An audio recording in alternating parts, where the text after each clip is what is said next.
Everyone, welcome back to Pine Hollow Auto Diagnostics.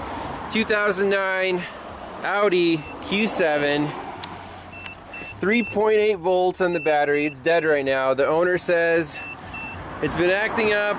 He's taken it to a couple shops, then they couldn't figure it out. Now it's towed here. It's a beached whale. Let's try to jump it and start it, see what happens. 15 volts. The jump pack's doing its thing.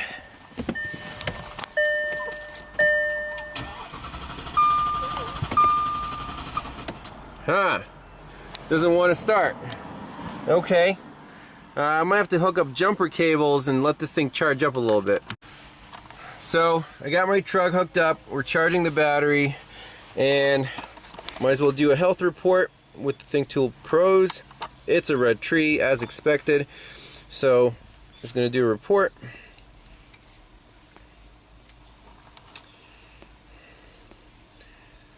Save that. Pre-repair. Let's open it up. I'm sure it's going to be a lot of voltage codes, but look, in our engine control menu we have brakes, vacuum system malfunction, don't care, power relay, okay, fuel pump electronic signal, electrical error, low fuel pressure, okay, yeah, that makes sense, and then fuel pump electronics faulty. So we're probably going to be going after fuel pump and fuel pressure. And all this other stuff, blah, blah, blah, blah, blah, supply voltage. So my question is, why did the battery go completely dead? So there must be a parasitic drain. And why does this thing have no fuel pressure? Let's clear them all out.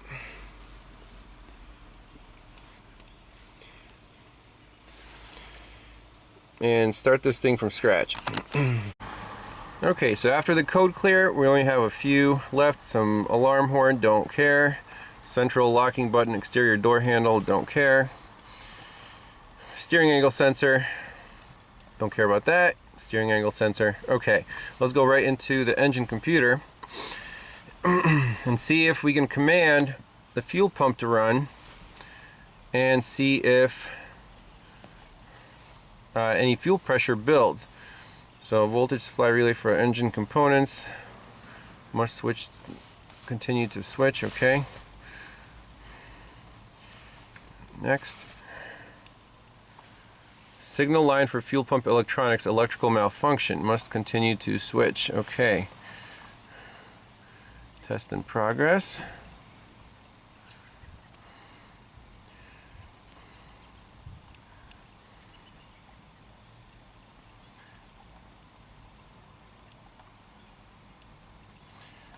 So basically it's checking all the solenoids.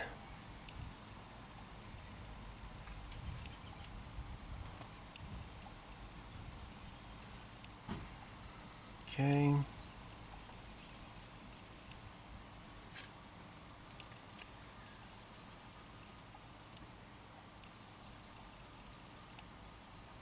Yep, I can hear something under the hood. Camshaft position actuator.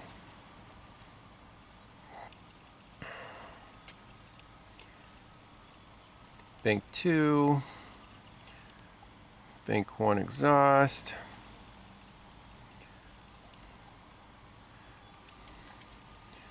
So we're gonna have to look up some wiring diagrams, and there's a vacuum pump, okay.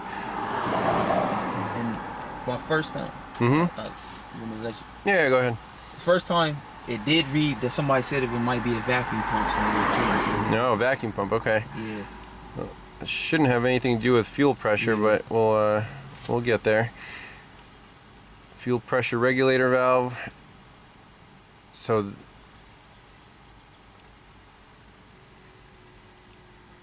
it's on. Next. And 276 next. Okay, so basically in our data stream we should be able to see fuel pressure. Type in here fuel pressure regulator, current fuel pressure, adaptation value, fuel pump, Basically, let's just select all these.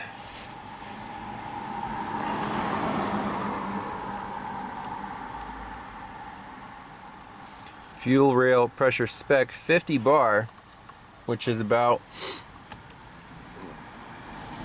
multiply that by 14 to get PSI. So 750 PSI idle.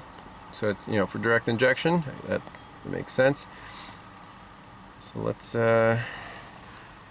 graph these and crank it, see what happens to our fuel pressure.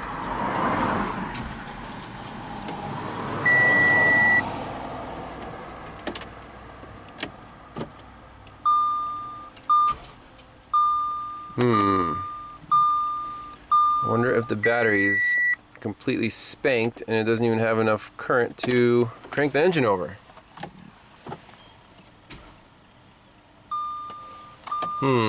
That's a shame. I have to hook up the boost pack and the jumper cables. So we're at 13 volts. I unhook my jumper cable. Look what happens to the voltage. Wow. So this battery is really dead. It's not accepting a charge, and it's really hard to do any diagnostics with a completely dead battery. Even though we have jumper cables, we can't even crank the engine. She wants to buy a new battery anyway, so if I can go get a battery, I'll go get one. Yeah, that would be helpful. Okay. So, but it lives under the driver's seat, and it requires a little bit of work to get out, but I think we have to start with a good battery first, and then go from there. So, I'm putting in 33 amps into the car. We're at 13 volts. If I take my jumper off, that sucker drops really, really fast.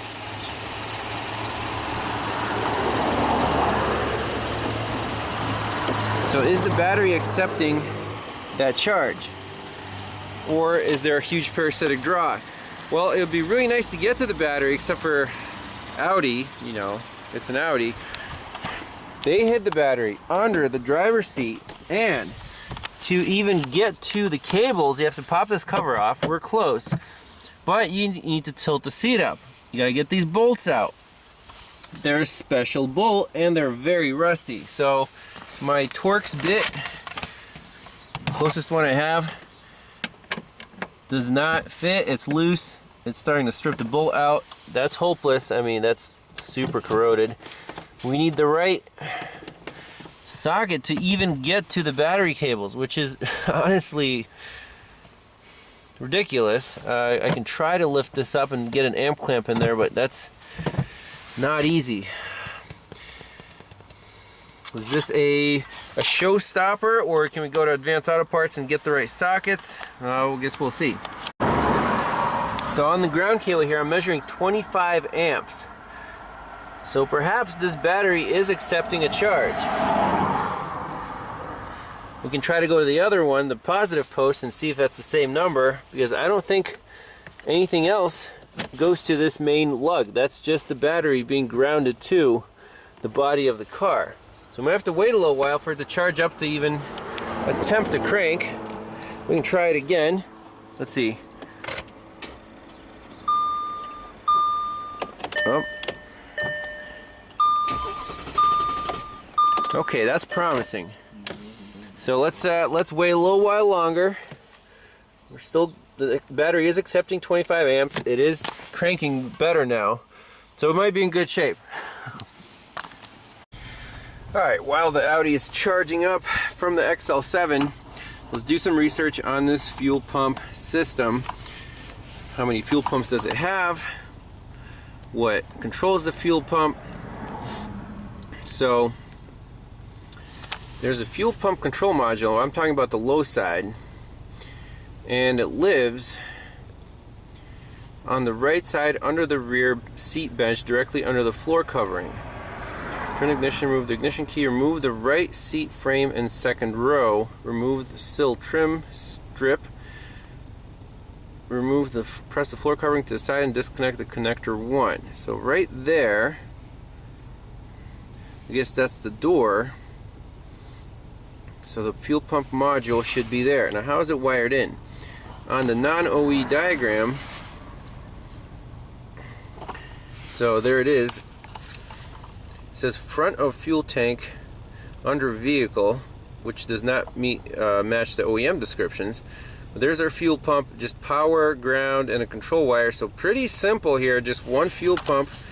I want to get to this module. We can do all the checks right here. We can manually energize the pump, see if the car starts.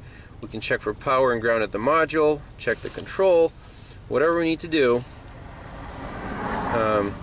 right here. So I want to get to this module. Now check the OE diagram just in case.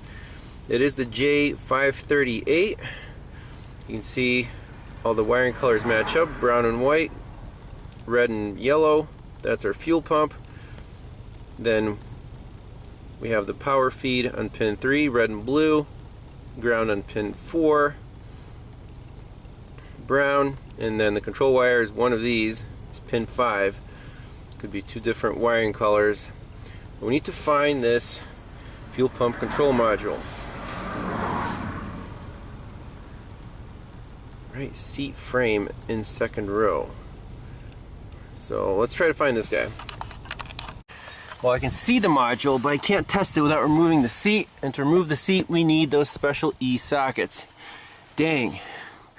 Might have to go get some. Alright, so now that the car is charged up, let's crank it and then see if the computer sets any codes.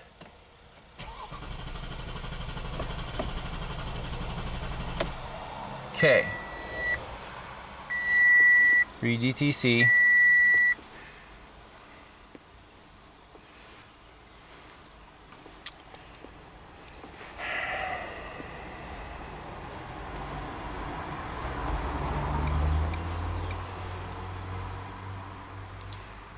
Select all the fuel data PIDs.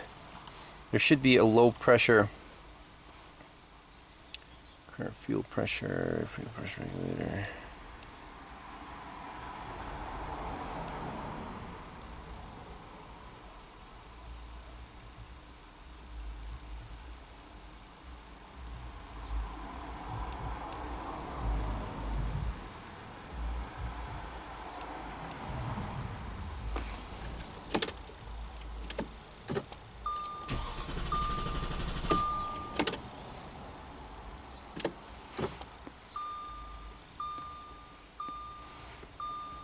It's got a set of code.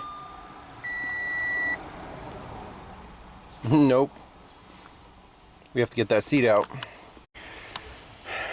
Thank you to Advanced Auto Parts for stocking the triple square socket set. Finally got this right rear seat out. Here's the fuel pump. Here's the fuel pump driver module, so we can do all our checks right here. There's the seat, and here's a bright test light. We got reliable power and ground at this connector. So first, let's check, do we have a good ground at this junction? Yes, we do. That brown wire is good. Now let's check this blue and red for power. So if I hook my test light up to ground, now I tried connecting the test light across the blue and red and brown and turning the ignition key, cranking it, nothing happened. So let's see if we're missing power to this module. Let's try it. No power to our fuel pump driver module. Okay, so what we can do right now is disconnect that. You can see someone's already been here. That's busted. We got a couple of holes poked in the wires. We can manually energize this pump, see if the car will run, and then trace down this missing power feed. So since back probes are not very reliable, I'm front probing the power to that connector. And if we shut the key off, that should go away. So there is power there. Interesting. Let's manually try to energize this pump. Okay, so I have power and ground here. Now this is fused. The other side, there I have a fuse on it, so this is safe. We're just going to try plug this into positive and this into negative. There it is. There's a fuel pump. Let's try to crank it and see what happens.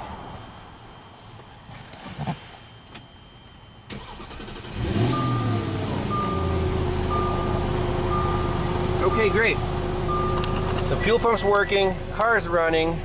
It's probably over fueling because this is full field.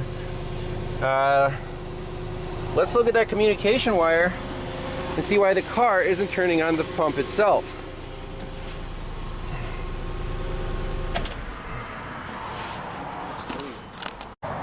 Okay, so we got the module plugged back in, got the scope on it, 2 channels. Channel 1 is on the actual control wire, the yellow and gray, the skinny one. And channel 2 I got on the power feed to the pump, the yellow or orange and yellow.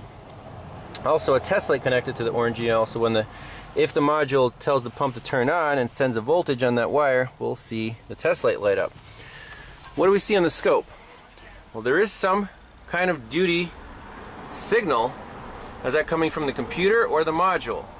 Well, let's unplug it again and see if that signal disappears. If it doesn't disappear, it's coming from the computer, and then we know that wiring integrity is good. Okay, so I unplugged the module and we're down to 0 to 4 volts. So the computer is definitely sending a signal, and the module is, I don't know what the module is doing, but it's definitely not turning on the fuel pump. We know that 100%. So let's just crank it with the module unplugged. I want to see what this duty cycle signal does. Okay, so key out. I don't know if the computer ever goes to sleep or not. Key on, crank. You can see the signal's like 50% and back down to whatever, 10%. And the car died because the fuel pump's unplugged, so it ran on the residual fuel. Now let's plug the module back in.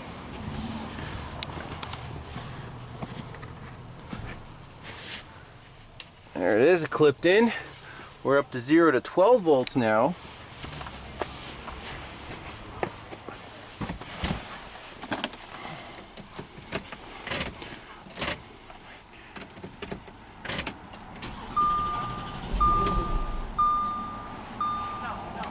Okay, what was that?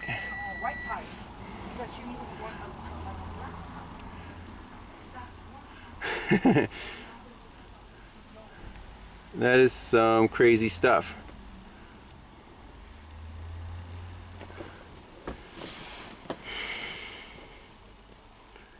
Yeah.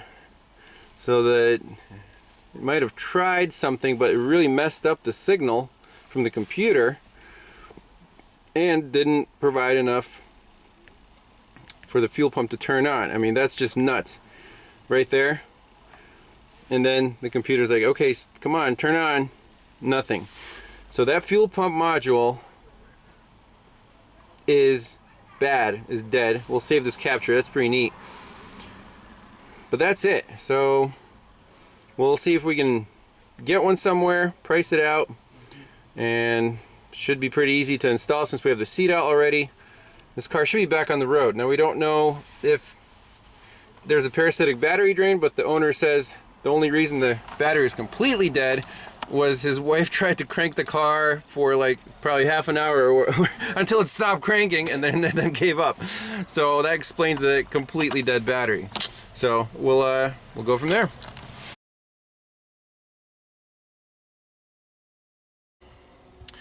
So follow up on the Audi Q7 with the fuel pump module. So the owner replaced the module. He said the car started up, it ran fine for a couple days. Then it started doing the same thing, low power, stalling out, kind of same symptoms before I looked at it the first time. So I was on my way down there again a few weeks later as part of another trip, and he said by that time he replaced the fuel pump and now everything's fine. So the diagnosis there the fuel pump module was indeed dead. We proved that on the scope. But one thing you want to do before, you know, just ending it right there is check the amp draw of the fuel pump, let it run for a while and see, you know, see what the amp draw is. Is it possible that the fuel pump was drawing too much current and cooked the module? Perhaps. What are the chances of two parts failing at the same time? Pretty slim to none. I mean, one part usually makes the other one fail if it's on the same system. So, but anyways, that's the update. The Audi is back on the road, and we'll move on to the next one. So thanks a lot for watching. We'll see you next time. Bye-bye.